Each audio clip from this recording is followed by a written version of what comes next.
My name is Daran Wallman, and on this video, I'm going to teach you what I consider the optimum body positions for playing the didgeridoo. So the most important point is that your hips are higher than your knees, and so your stomach can have free movement breathing in and out. So if I'm playing the didgeridoo sitting on a chair like I am right here, you can see my hips are higher than my knees. So my stomach has free movement, easy access. If I turn sideways, sitting on this chair, notice I can be upright when I'm playing and sitting. Stomach has free access, knees lower than my hips.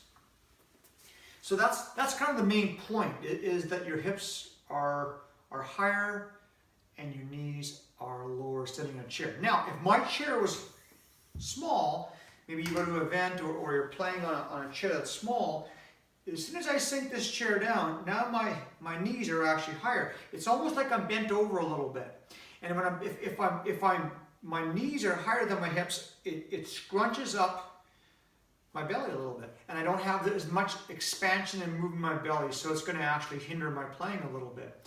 Also, if I'm, show you from a side view, if I'm on a side view and I'm playing, if I'm scrunched up like this, my stomach can't move as much.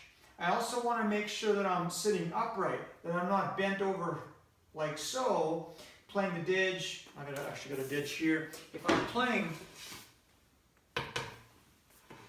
so I'm not bent over playing like this. If I'm bent over playing like this, not only is it not easy for me to breathe in and out freely, but notice how my back is rounded. It's going to create problems after a while. So I want to be upright. Now, if I'm in a small chair, I either want to open my legs so I can have access to my belly when I'm playing, so I can be upright, allowing my belly to have free movement.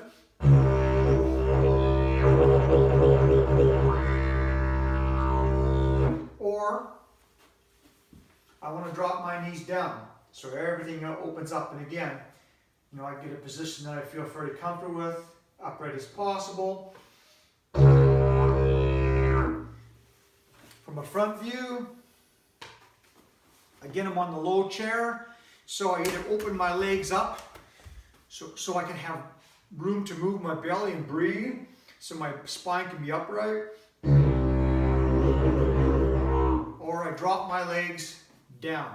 So I'm basically sitting right on my sits bones on the chair, and my belly can move while I'm playing, and I can keep an upright position. That's on a chair. I do a lot of my playing actually sitting on the floor, sitting on a meditation cushion or bench. Example of that is this little Zen meditation bench. So I'll have something soft on the floor, carpet or a mat, where I'm sitting down, and again, I'm in a really nice upright position. The bench has a little bit of tilt, so it tilts my pelvic structure forward. And again, playing, I'm upright.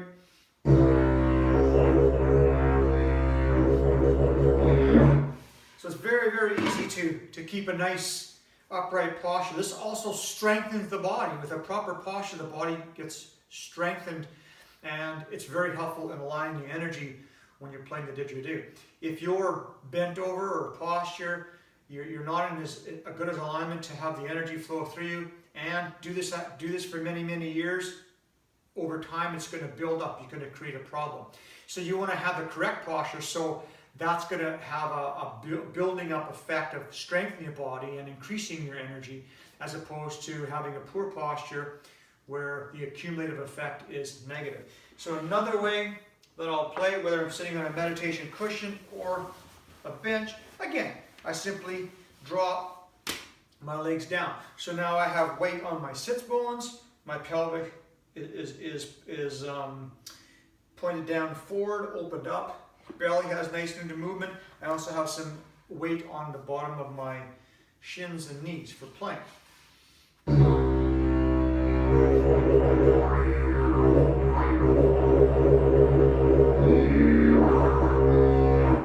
One more point I want to mention is, usually when we're playing, the didgeridoo is on a downward angle. I like to play it at roughly a 20-degree downward angle. I find that if I'm leaning down too far on it, it's very hard for me to swallow. If my head's going down, looking at an angle that's too severe, then it's going to be not as easy for me to swallow and breathe properly playing the didgeridoo. Also, if it's down too far, now my head is bent down, and again, I'm not in alignment. My head's bent down too far, and I'm out of alignment. Play like this for a while, and probably your neck will get sore. So I want to have it again. Upright posture, hips higher than the knees, so my stomach has full movement, and looking down at a slight angle. So there's some text below that describes more about this technique. It's also a couple links to some information, more of what I do. There's also a link for my circular breathing techniques. So it's my intention that this video is helpful, and thank you so much, and have the best day ever.